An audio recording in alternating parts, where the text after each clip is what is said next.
Okay, so we'll have some announcements at the end, but we're pretty excited. We'll be picking up Venerable Sumpton Monday. So that'll be fun to bring her up.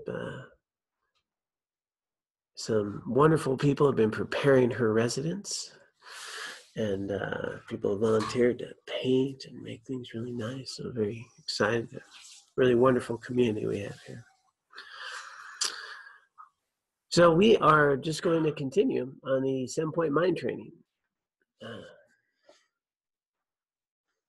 It is an incredible teaching.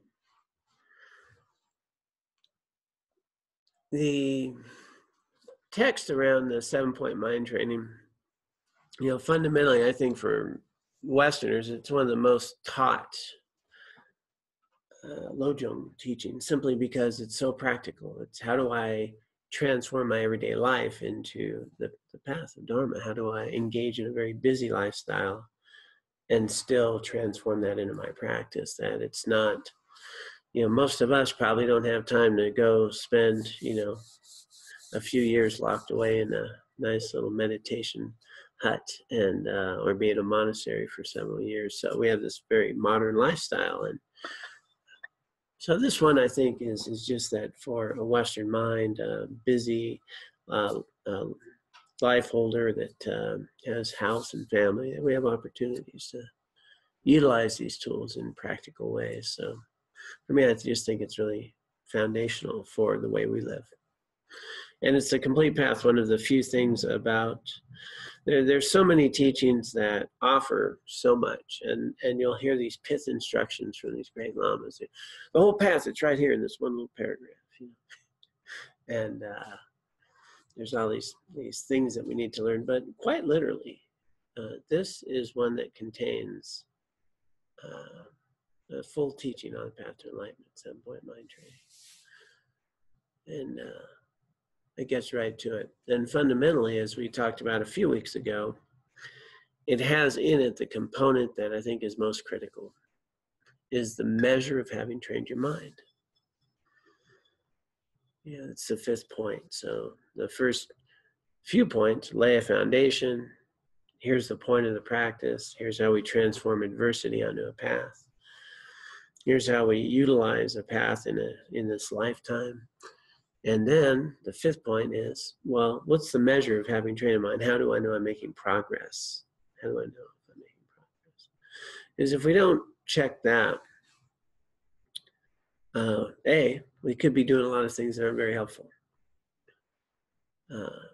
And we may find that our practice is something that could be just pretty ritualistic. Something I do. I meditate, I do my thing, and I go to work and I do my thing, and then I do this thing, I'll go hear a nice talk, and then I go do my thing, and then, but am I really actually transforming this experience of this lifetime in a way that's truly meaningful? Am I gaining insight into the nature of self and reality? Am I eliminating my mental and emotional suffering? So this is, for me, the proof's in the pudding. And one of the aspects of that, the key component, is that all Dharma practice serves, one thing really, and that's to eliminate self-grasping. So are we doing things that increase my self-grasping? Are we doing things that eliminate that? The Dharma is supposed to help you eliminate that. Now we can get pretty caught up in our Buddhist practice and increase my self-grasping. Because, don't you know I'm Johnny the Buddhist, I got my little mat and my little cushion, and, then I get wrapped up into another identity. And then I'll beat myself up if I'm not a good Buddhist. More self-grasping. Didn't do my practice, didn't do that. I yelled at somebody, I lost my temper, beat myself up. Well, that's more self-grasping. That's not less. And so when we start to engage this 7-point mind training, we start to realize is that everything that we do can be part of a path to eliminate self-grasping, and a big part of that self-compassion. Me beating myself up is not helping me eliminate self-grasping. Me beating myself up increases self-grasping. And then me getting mad at myself for beating myself up, because I know beating myself up increases self-grasping, increases my self-grasping. And then me thinking, boy, I shouldn't get frustrated at myself for beating myself up, or increases self-grasping. It's a cycle. So I think foundationally what's really helpful is to start, fundamentally, the Buddha taught how to not suffer, and the working hypothesis is very simple, is that all of my mental emotional afflictions come from misperception, right? I'm not seeing clearly. I'm grasping to myself and seeing things in a way that doesn't exist. And that's why these things arise. So if I live in reality more, if I can operate more in accordance to how things actually are, I'm going to suffer less. Working hypothesis. So what if we were to just start there and just say, you know what, right now I find myself as a human being and I have some flaws. And I'm trapped in a lot of sort of habits that I have, and a lot of habitual way of interacting with others and thoughts, and that's the way it is. And I'm not a fully enlightened being, and I'm not a Buddha, and let's just throw that expectation out and go, this is where I am. And in this particular state that I find myself in this human form, in this desire to alleviate suffering, to be a better human being, maybe be a good human being, I am willing to try to stop doing things that are harmful and create suffering in my life and others. And I'm trying to do some things that are helpful. And understand I'm going to make some mistakes, because, I'm not a Buddha. Well, that might be a really good place to come from as we engage in this path.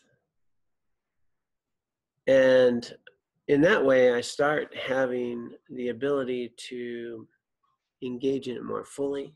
I don't have to worry about doing it wrong. I don't have to worry about, not being perfect. And what I can do is encourage myself to do the best I can. And not the best I think I should. And those are two very different states. How I should be versus how I am.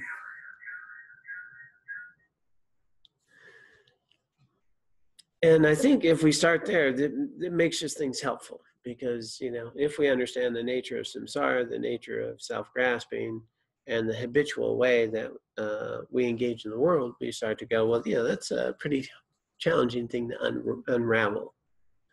And it takes practice, and it takes a steady practice over a period of time.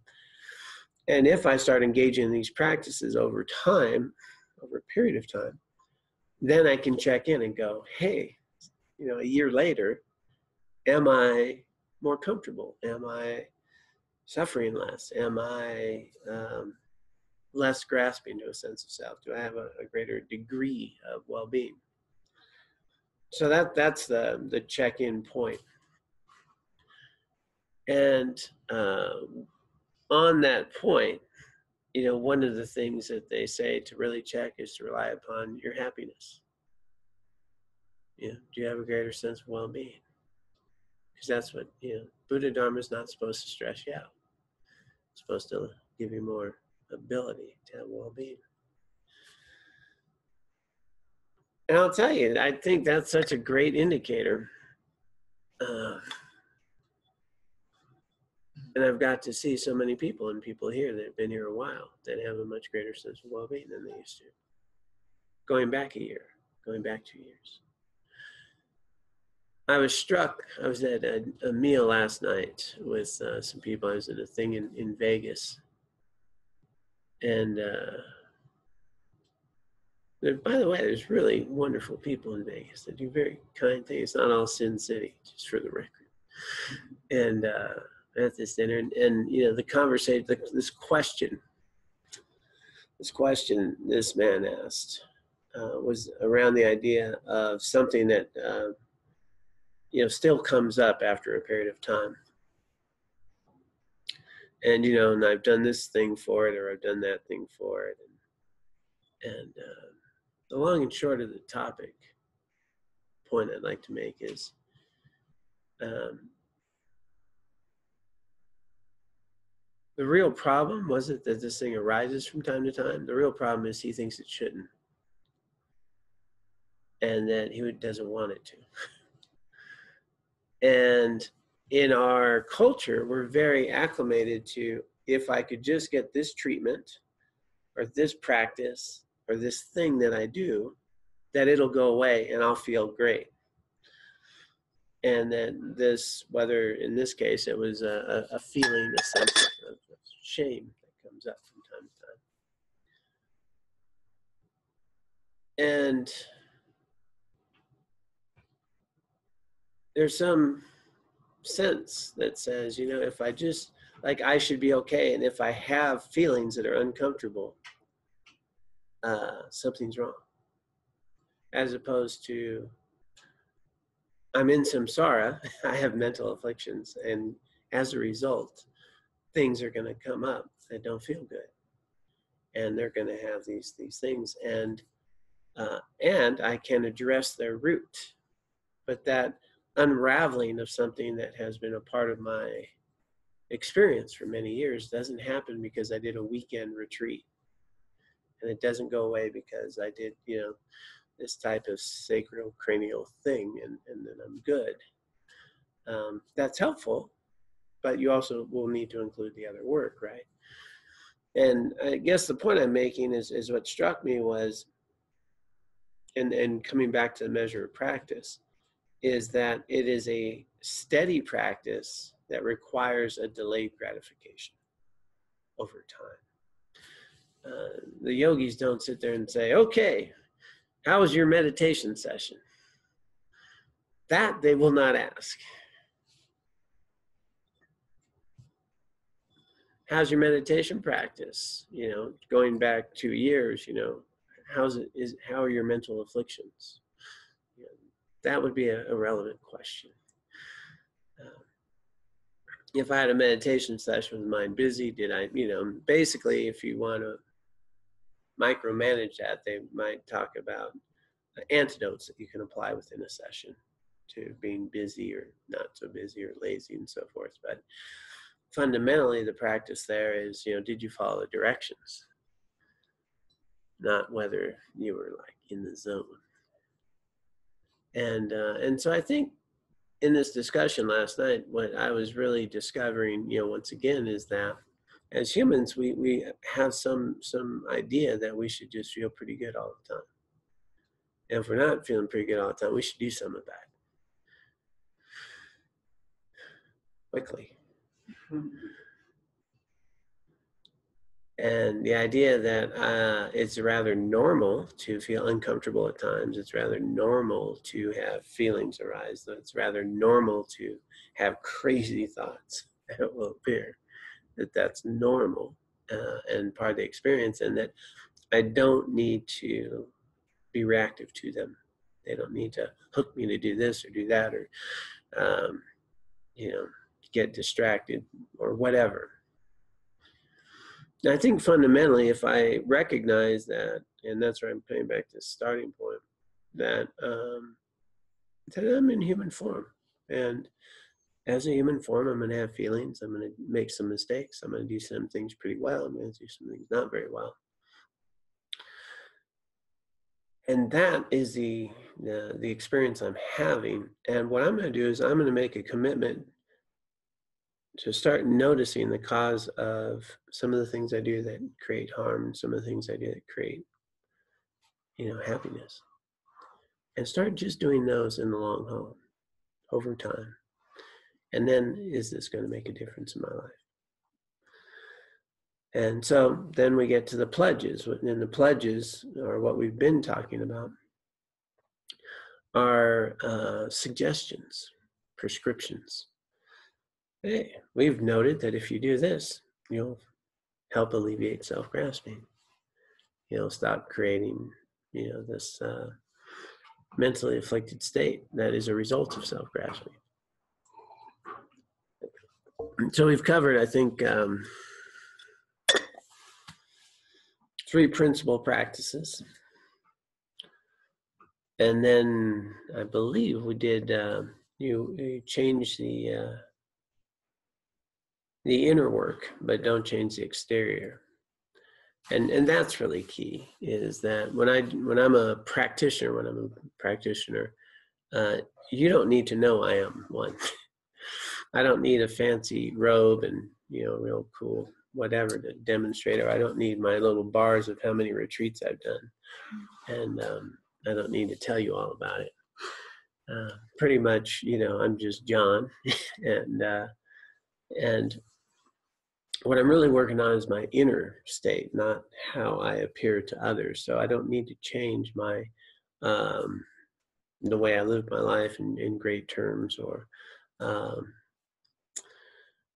and I don't need to have that be demonstrably different. And you can see where that leads to self-grasping, right? And we'll get the Buddhist clothes. We'll get the discussion around making my life so everyone knows that I do this. I'll show you my special Buddhist room, and I'll, have all that stuff. And but you'll find when I was at the monastery, these great yogis, these incredible masters, like they're wearing a tank top, it's got some holes in it. And they're a great master, and I'm going to their thing. It's 100 degrees. It's hot and sweaty, and they're like offering me tea. Like, no, you sit up there. I'll go get my tea.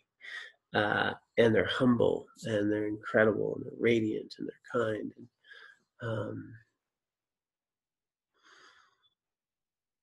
it's really precious.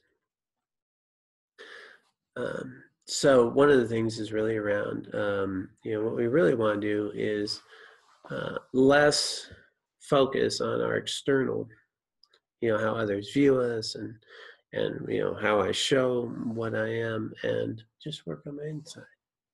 Just work on my inside. Nobody needs to know. You don't need to change those things. We even, when I have a mala, and generally, with my teacher, if you're doing a practice or you're doing some prayers, it's subtle. You do it off to the side. Nobody needs to know that you're doing them. Just doing them. And keep it simple that way.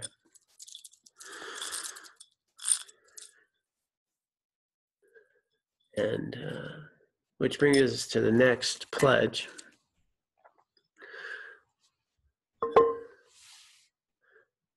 Which is not to denigrate others. Good luck, right? Yeah. So how much of our time is spent in a conversation where we're speaking of the poor qualities of others? It's amazing, probably, when we start to reflect on that for a minute.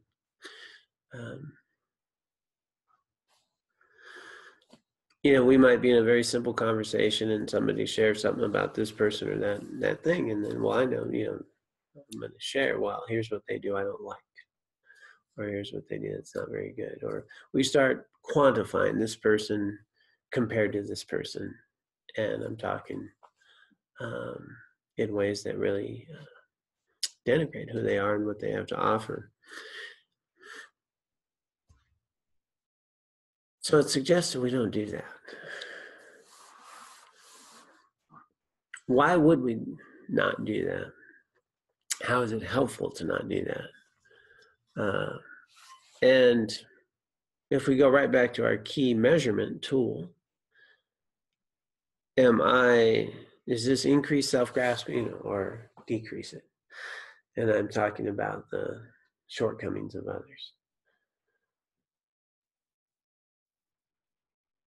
I'm going to suggest that it'll increase it. And I'm making it real as though that is their shortcoming. That's what they are. That's who they are. That's actually valid. I'm reifying something as though it's true. Therein lies our problem. Is that true? That this person is like that or has this shortcoming? And if I tell you about it, well, here's what they do. You know, they're not very honest, or they're not very, whatever it is their quality is, you know, they're perennially late. Anybody know one of those people? Somebody presented that in a particular way about time challenge.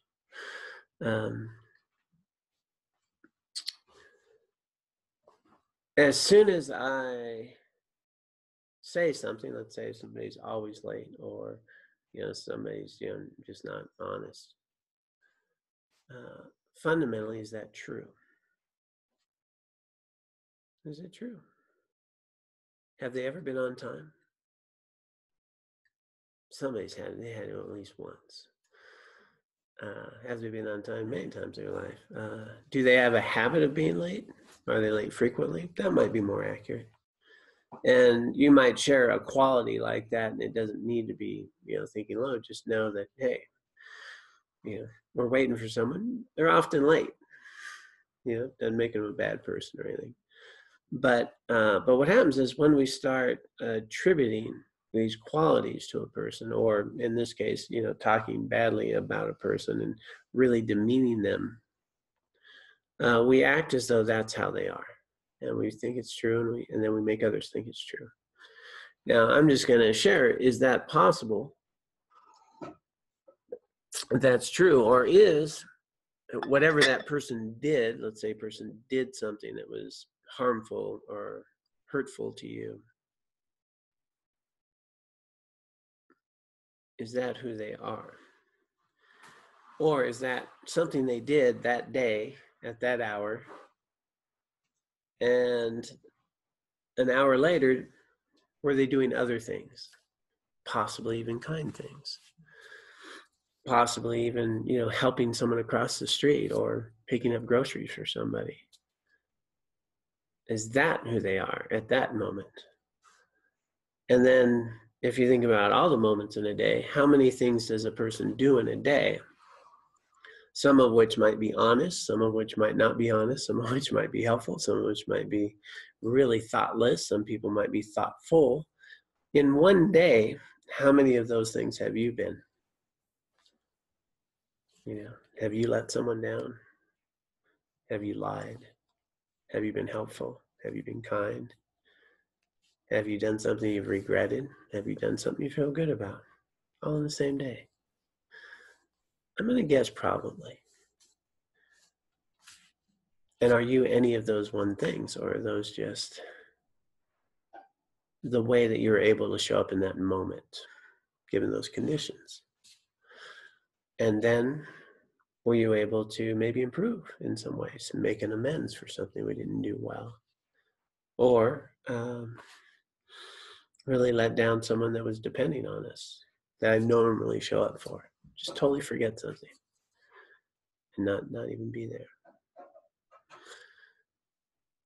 Well, is that who we are? And if we were held into account for that one action,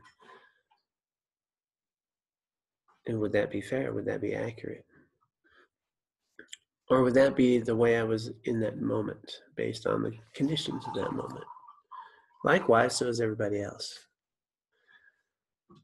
So when we denigrate someone because they're a liar, you can't trust them.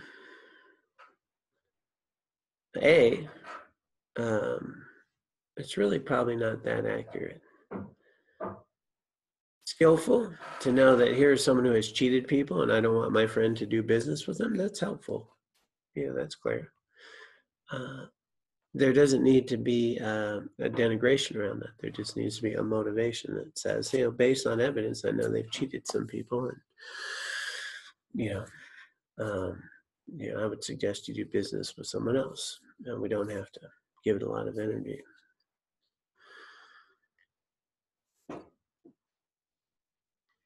So on some of these things, it seems like a real big scale, because when we have people we don't like, we've really focused on something that they've done in a particular way at a particular time, or something we've heard about them. There's a lot of people we don't like we've never met. Isn't that fascinating? So a lot of people we don't like we've never met. I mean, I'm not even going to throw out politicians' names or things of that nature, but there's some people that people don't like at all they've never met. And so when I'm denigrating someone, I'm really trying to make something real that's not, and I'm sharing it in a way that I get very attached to in a particular way. So it's really helpful to not do that. And if we do need to share a shortcoming of another person, make sure it's for a good reason. That person, we had a discussion on this topic the other day, is when you think about life or relationships, if we think of it in terms of how somebody's able to show up from day to day or time, at periods of time, our relationships go through phases. People go through phases. I mean, I was a pretty harmful person. I hurt a lot of people, and addiction's a big part of my story, and I robbed and sold, did a lot of things, and that was things I've done in my life. Am I a bad person? 34 years, I haven't done those types of things, and I've done helpful things. I've still done stupid things. I've still hurt people and lied and done things.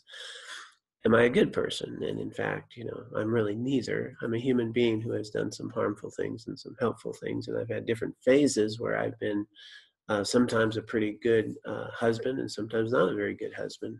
Sometimes a pretty good parent, and sometimes not a very good parent. And guess what? So is everybody else. And they've had the ability to change. And we forget that. And if we forget that and we denigrate someone and we reify these qualities about someone and we put them in a box of someone I hate, or somebody that, in this particular light, A, I make that real, but it's not. And B, I don't open the door for the potential for change. Don't open the door for the potential for change. And I've got friends in my life, that people that I hadn't talked to for 20 years who would call 20 years later, 20 plus years later, because they're in pain or suffering. And for whatever reason, they thought calling me would be a good idea. And that was able to happen because the door was open, whether or not they chose to walk through it. And so I think that's a real valuable thing that I've learned in this path, was that how people are showing up and how they treat me is a much greater reflection on their own suffering or joy than it has to do with me. And that all human beings I meet have the qualities of wanting to be a better human being, want to find some inner peace. They're struggling, they have confusion like I do. And out of their confusion, they do some things that are sometimes pretty stupid, pretty harmful, sometimes pretty helpful, sometimes kind. But none of those are who they ultimately are. Those are qualities that have shown up in those moments. And to separate their actions from their value as a human being. So in Buddhism, we really talk about, we all have Buddha nature. We all have Buddha nature. And we all have, that's our base quality. And it's covered up with a bunch of confusion, which creates a self-grasping that creates all of these ridiculous things that we do trying to find happiness in things that can't provide it. And so is everybody. So when we start to realize we're all kind of, screwed up, there's an incredible thing that I've discovered that helps me a lot is I'm not right. And there's so much pressure in trying to be right. When you recognize that you're wrong, and so is everybody else, it just takes all the pressure off. We're all wrong, And I shared that Dharma teaching once, and this one guy says, yeah, but some people are more wrong than others. He was not letting go,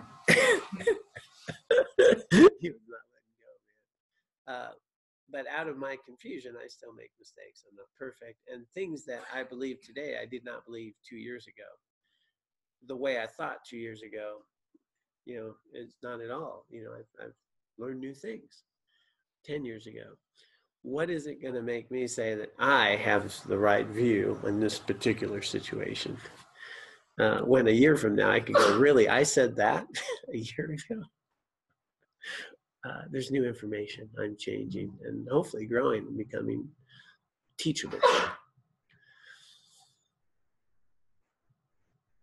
What would it be like if we actually started now engaging, understanding that we are all trying to find our way, and how I am is changeable. As a matter of fact, we're all changing all the time.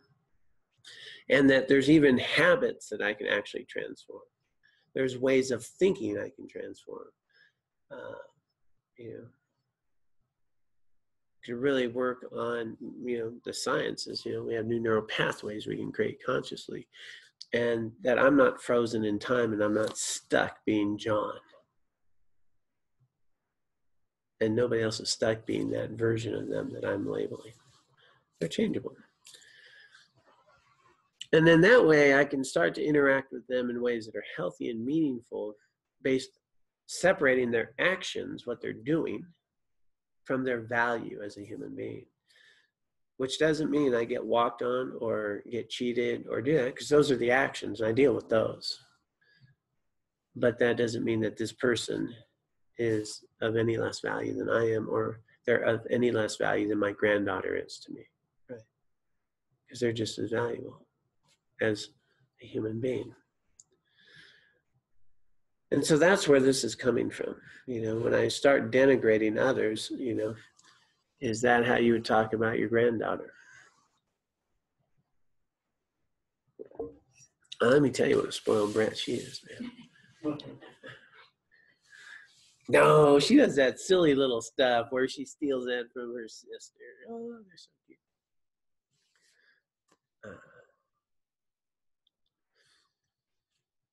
So this advice then is to really have us become more aware of when we're doing this, how it has the potential to eliminate our ability to see more accurately the impermanent nature of people and things and changeability, and that how I'm viewing anyone is a subjective experience, and I'm bringing a lot of judgment to that party, and it's not always very accurate. So is there valuable times to share something negative about a person? Of course, the qualities of, in political discourse, the qualities of somebody who's been known to, cheat people in business. These are things. But in general, we'll talk about people that we know and friendships and coworkers and people in this, and we'll just tell others all their qualities. And that just, creates a lot of pain and increases a degree of self-grasping as though it's real. Does that make sense? Okay.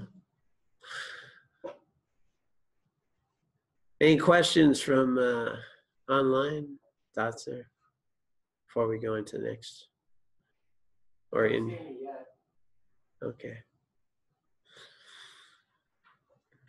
I need a little pause so I can remember what the next pledge is. John, I have a question. Yes.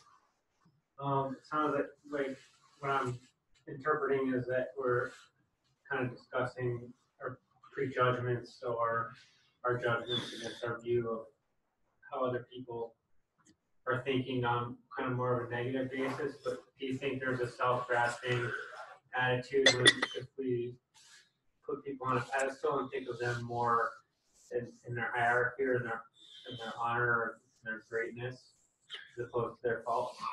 And does that have a negative effect on ourselves if we look at people and kind of idolizing them as opposed to, Yeah, no, it's a good question. judgment, this person's an all-star, they're amazing.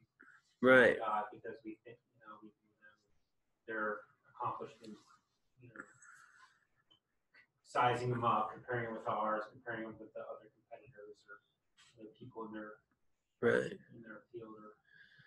Yeah, no, that's a good question, and it actually has a bit nuanced response. One would seem obvious, but there's another point to it. So first, I wanted to see if online you were able to hear the question. Generally, they can, but it's helpful to repeat. Yeah. We have a note, so go ahead. Okay, so the question was, we've been talking about thinking negatively about someone, but what if we start putting people on pedestals and really seeing them as this all-star light and seeing these incredible attributes about them? Is there also this aspect that can create harm and more self-grasping? And so, the immediate answer is yes. There's any time that we view someone on a pedestal, we're going to set something up for a problematic issue. And then also, we have this opportunity, because when we go to mind training, whenever I'm with others, I will practice seeing myself as the lowest of all. Right? And here, we have to understand the psychological makeup of where these teachings have been utilized in our modern culture. Because in mind training, when I'm practicing seeing myself as the lowest of all, pretty much I'm seeing all of you as my teacher. And that's valuable, because all of you know a lot about a lot of things I don't. You've all had lessons I haven't had. You all have something to teach me. And I don't know which one of you are fully enlightened Buddhists, because you guys don't show me on the outside because you're all doing that inner work. So I don't know who's a Buddha. And you all have Buddha nature. And so in that light, I see everyone is valuable. And but it's written in a culture where I actually know I have Buddha nature too. So while I'm still teachable, I'm no less than anyone, ever. So from that Tibetan culture, they don't have a psychology. They don't even have a word for that, being, low self-esteem. That doesn't even fit in their psychology. So the nuance to it is that we need to recognize the value in others and be as clear about those limitations that we've recognized. But fundamentally understanding that you have Buddha nature, that you are no less, like nobody's better than you in any way. But there's a certain attribute to recognizing others as your teacher, right? They all have something to share with us. And that there are teachers who can guide me, whether it's a teacher at a college who knows a lot better, calculus than I do. Or, when I was an auto mechanic, I had these guys who were great auto mechanics. And they can guide me in that process, in which case I'm going to really honor that which they have to offer.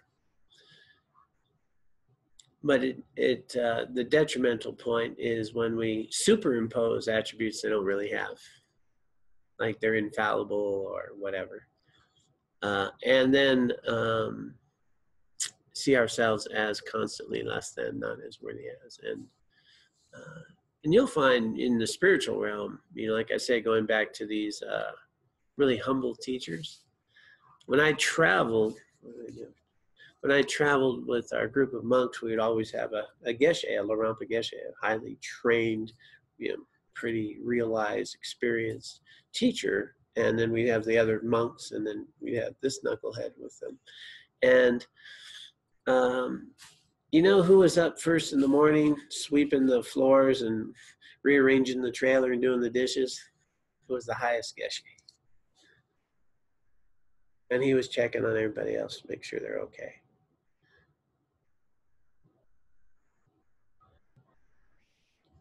Every time. Every time. So that's something to be aware of when we think about who are, what are they teaching? What he's teaching is he sees the value in others and wants to be helpful and has care and compassion for them. Wow, that's a teacher, So it's not helpful to attribute qualities to people that they don't have and to see them as greater than ourselves and value. It can be helpful to recognize the Buddha nature in all others and know that even people I don't like can teach me things and know things I don't know, and to be open to those lessons. Is that helpful? Yeah. So it's tricky business, though. Tricky business. And it's important to check the qualities of those teachers. If it's funny, we have, if you want to teach in a university, there better be a piece of paper there and some things to back that up, right? And now we even have online where they rate teachers. You can look up, Professor so and so. How many rate your teacher, and there's all these things that people do, and often. We don't have the same discernment around some of the other people that we get lessons, or even spiritual teachers, right? What are their qualifications, and how do they carry themselves?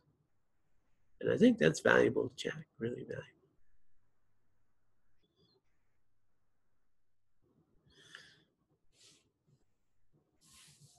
So the next pledge is along the same lines. One is to not talk bad about others, essentially. The next one takes it a step further, is to just drop thinking about them. Like, don't let them. I'm trying to think of how the exact phrase is, but it's to just, don't give thought to the other side. But the basis is don't dwell on their faults. Like, how much time do we spend thinking about someone that pissed us off? How much time and energy do we spend in our mind on somebody who did something we don't like? It's pretty valuable to just stop doing that. And not easily done, right? Not easily done. So it's one thing to not have to say things about them. Well, it's a whole nother thing to not have to dwell on it. And boy, that is a recipe for suffering, isn't it? And the same realization comes to us in that I'm really reifying something that's not true. Like, here's, for example, somebody good or somebody bad, or somebody human that has done harmful things and helpful things. Are there people that have done really harmful things, have turned out to redeem themselves and be really helpful, right?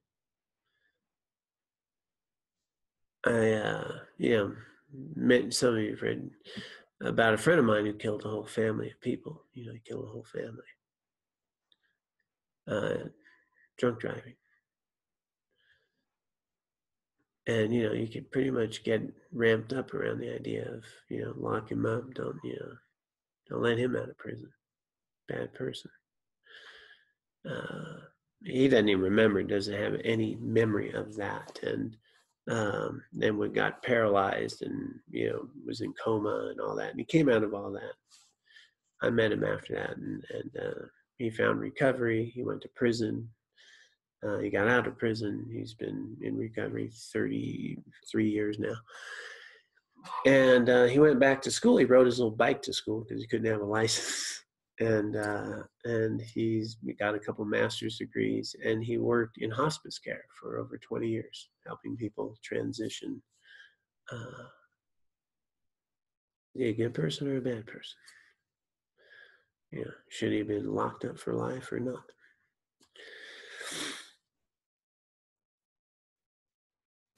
Well, if we lock in the judgments, especially if you're an advocate of that family, you might never see the potential of another human being who could change their life and learn from that.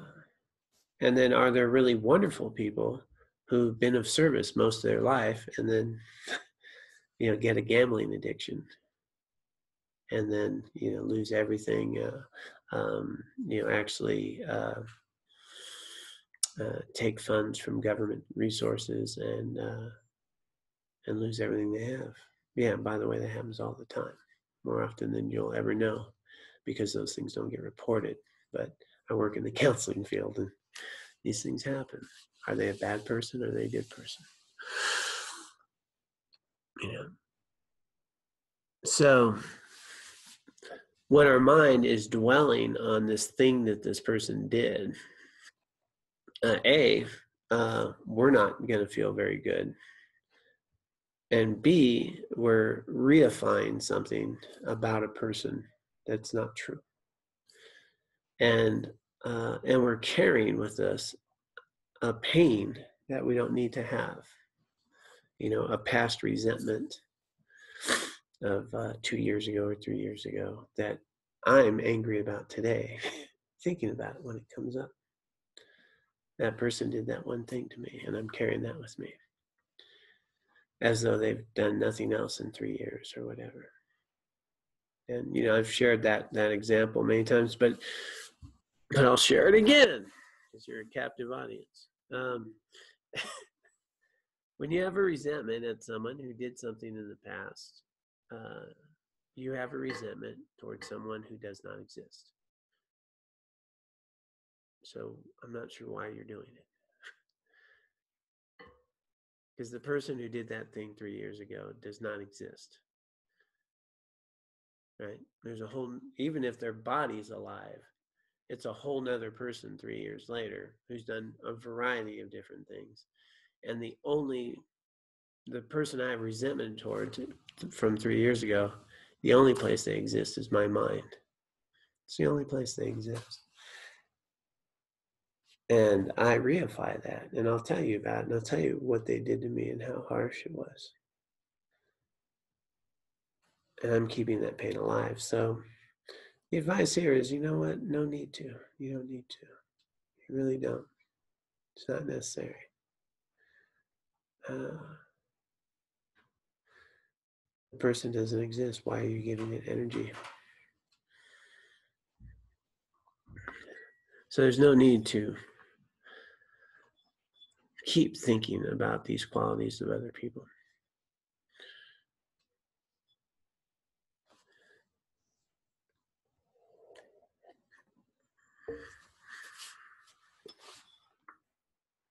Guess what? They change.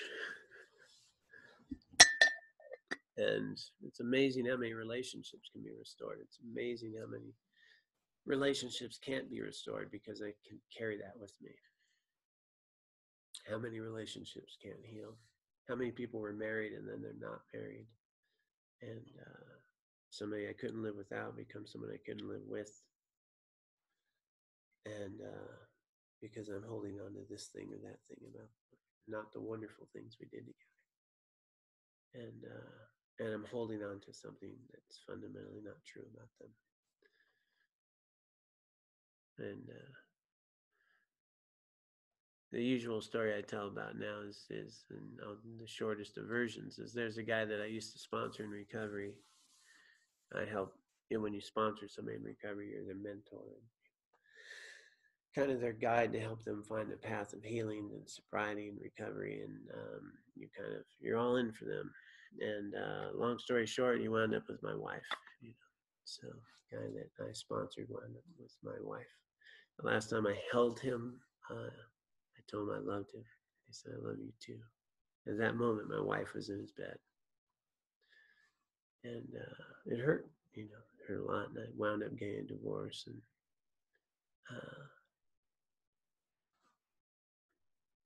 And they got married. They had a couple kids. So somebody could get on a little horse about that, right?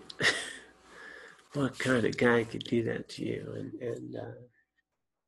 And it hurt, and I stopped being his friend and, did the appropriate things and divorced. But something unusual is I knew he did not do that to me. He didn't do it to me. He was trying to find some happiness. I did actually mean something to him. He cared for me. And years later, when he called me to make an amends, what he shared was how important I had been in his life and how terrible that was. And then he shared, this just most, he says, you know what it feels like every time somebody asks me, so how did I meet my wife? He goes, it's like a knife through my heart. Can you imagine not feeling good about how you met the mother of your children? And he carried that shame for over 27 years, struggled, never found recovery. And this last year, I got to meet him in a parking lot. And I got to hold him and tell him, I love you, man. And I got him into a recovery center. He's got 7 months in recovery today. And we're friends. And I share that because I think it's such a valuable lesson in the understanding about the messiness that we have in our lives and that everybody's trying to find their way. And the person that did that 27 years ago was not the person who was trembling in a parking lot at Soup Plantation. Love that place, by the way. That it took 27 years for his old sponsor to be there for him at the right time that he was ready to find recovery again. I think that's beautiful.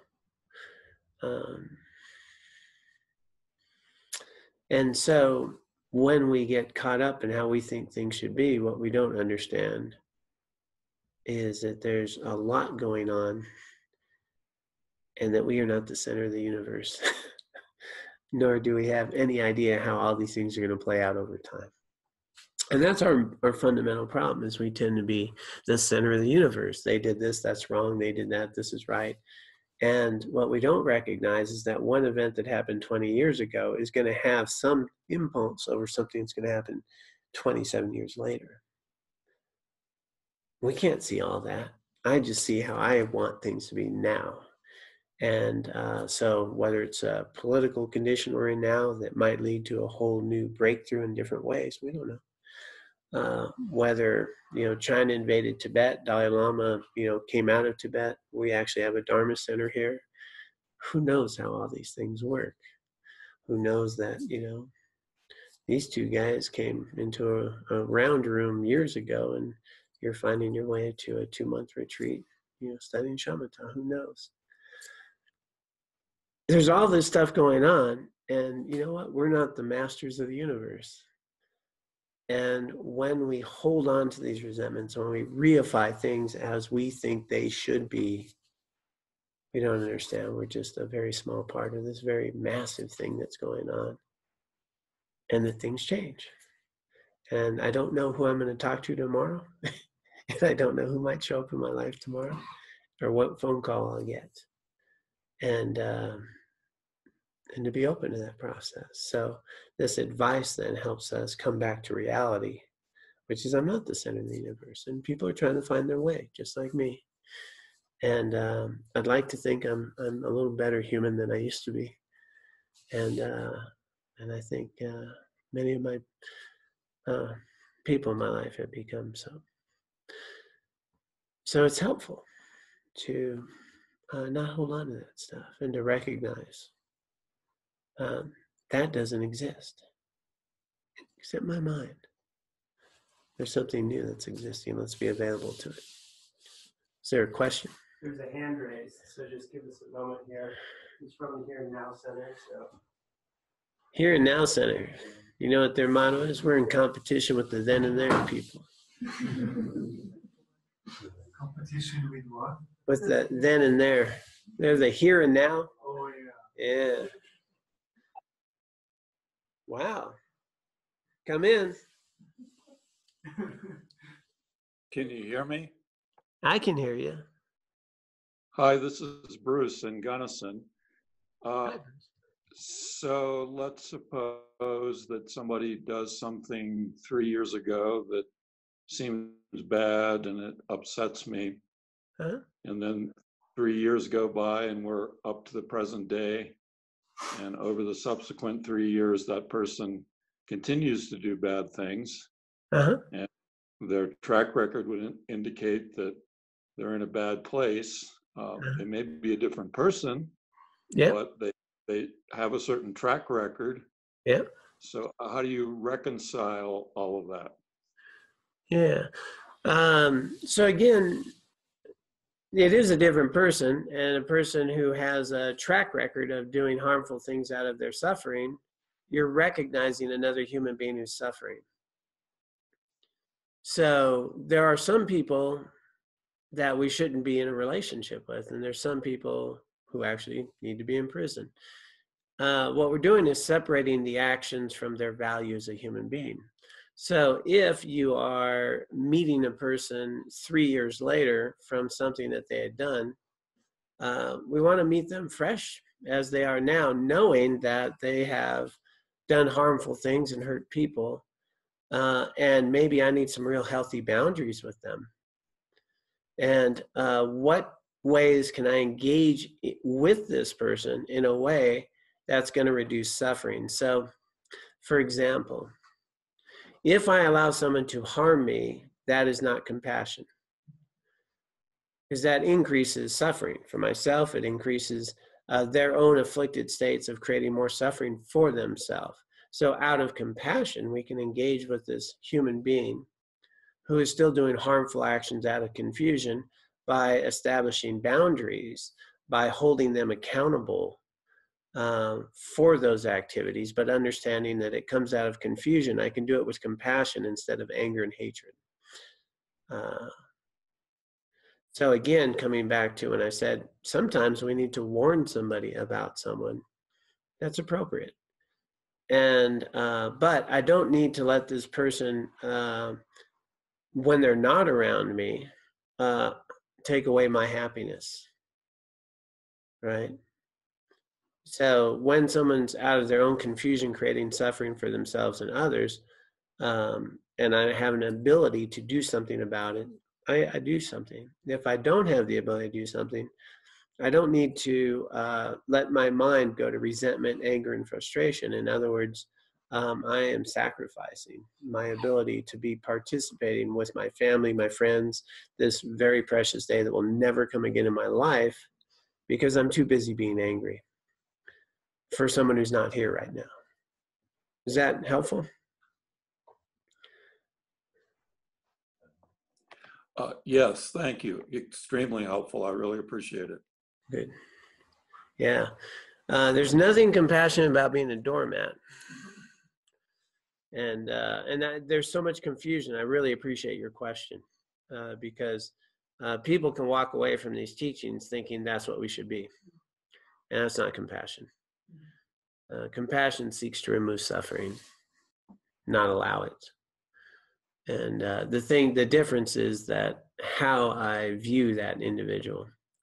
I can view them as a confused person who's creating suffering, and my boundaries can help. Or I can want ill will and want them to suffer and feel pain, in which case I'm creating mental and emotional suffering. Those are two different motives. Yes. My question is about the same subject, Mm-hmm. but more internal. So it's more refined or subtle. Mhm. As in, we all have memories. Mhm. And when something hurts us, it's stored in our memories.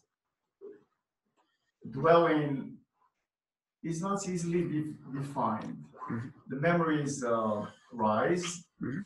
like I'm talking about subjective experience Mhm. to get help for myself.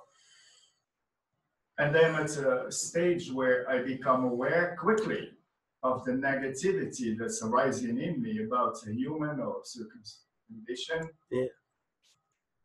And then I have learned to annul it. Like, just move on, let's go. Oh, okay. But it took me a long time to see through this. So the reason I'm bringing this up is because most of the suffering is internal, as you have been saying. Mhm. So is it a technique? Is it a matter of time? Can we like put a hierarchy in there? Well, the sooner you get rid of it or move on, the better. Or is there a time where it doesn't occur to some humans? Mhm. Like, could I look forward to the time where all this madness that my mind experiences Mhm. compulsively, Mhm. and I don't even have a choice, it occurs. Then I do something about it. I would like to get to the stage where I am immune to it. It just doesn't happen. And in some areas, it's like that. It's a progression, I realize. Mhm. But do you have some words of wisdom about this? To just be patient, or is it layer after layer that will just go, and then you still have many other layers? Mhm. Or Yeah. is it technical, like internally technical, as in there are tricks that you can apply as soon as you become aware of that thing inhabiting you, occurring, Right. coming up? Yeah, please, thank you. Okay. A simple question, just after the time. And so there's a variety of techniques and approaches for old memories or traumas that arise, or old angers that will be triggered, and thoughts that can come up, and actually ignoring them is not necessarily the technique.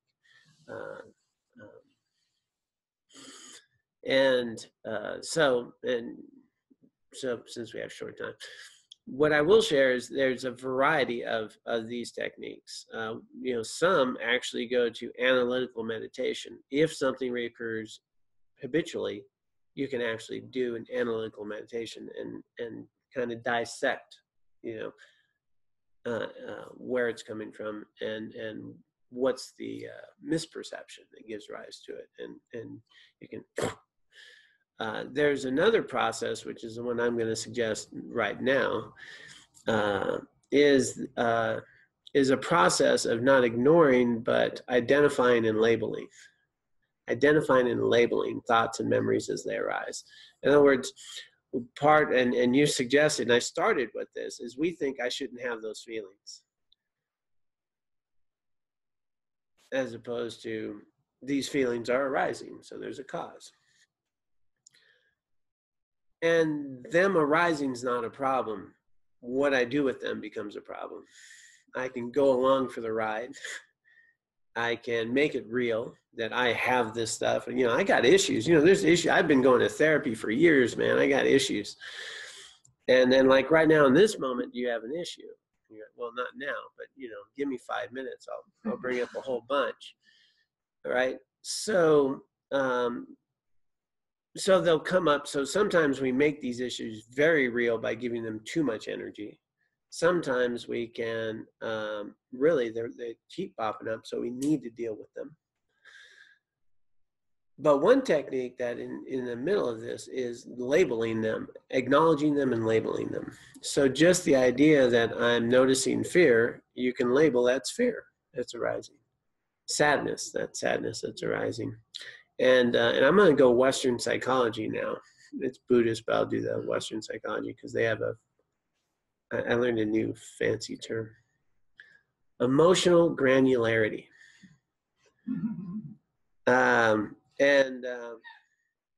Because we'll say that I'm angry. well, that's a broad term, but we might say, I'm frustrated. That's a form of anger. I'm irritable. That's a different form of anger, right? And so granularity is I not just label, but I label it as precisely as possible. I'm experiencing some frustration. And just label that as frustration. And then more easily, you can let it go. Identify, label, let it go. Identify, label, let it go. And the process with that happens is you're not angry, you're identifying anger. Like, it's not me, I'm observing it, and it easier lets it go. And so fundamentally, this foundational method of recognizing our true nature is over time, in a practice that we can't do in a minute, but is I stop identifying with my personality and my thoughts and feelings, and I start identifying with the awareness of them. Because that's more accurately who I am, is the awareness of these thoughts and feelings. And so if you start labeling them, acknowledging them, labeling, that's sadness, and the sadness is more easily just, it doesn't have as much control. And that it's okay to be sad. Like, I can be sad. It won't last. And that it will come and it will go. And so by acknowledging them and labeling them, they're more easily letting go, and they don't have the engagement, because I'm creating a separation between the feeling or the thought and the awareness of it. And so that's a really, and then if you can get the emotional granularity, the more refined I can be about that type of anger or that type of sadness or that type of disappointment. What it does is the more refined you are with it, the less it is really about me, and it's not encompassing, I am angry. I'm noticing some frustration, and or wow, rage is coming out.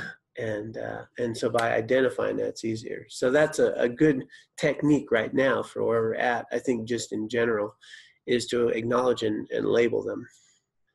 And often they have information that we can use. We're a little bit over time, but if it's a super quick one, we're already like 10 minutes.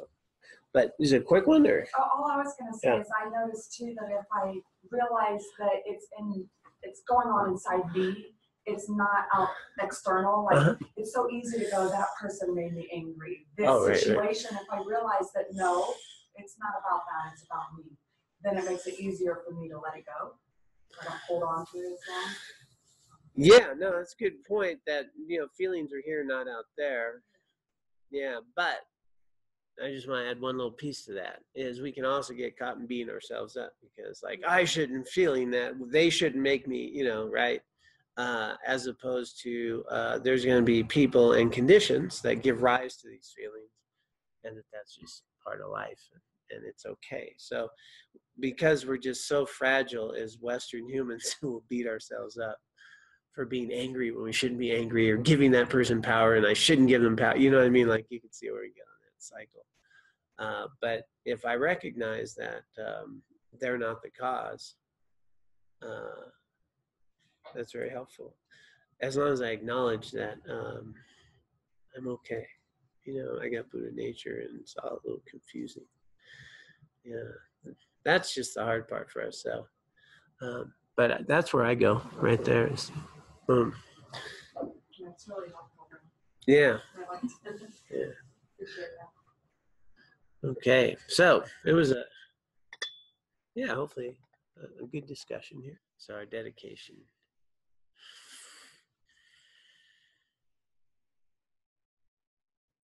Let us dedicate the merit and the wisdom that we have accumulated here today and throughout our lifetimes, both individually and collectively. We dedicate our time here together for the benefit of all sentient beings. May all sentient beings be free of suffering, find true awakening and freedom from confusion, suffering. And may we be able to use the merit and the wisdom accumulated here today and throughout our lifetimes to purify our own minds to recognize our own Buddha nature, to engage in a path that leads to full awakening, and engage in some healthy activities for ourselves and others.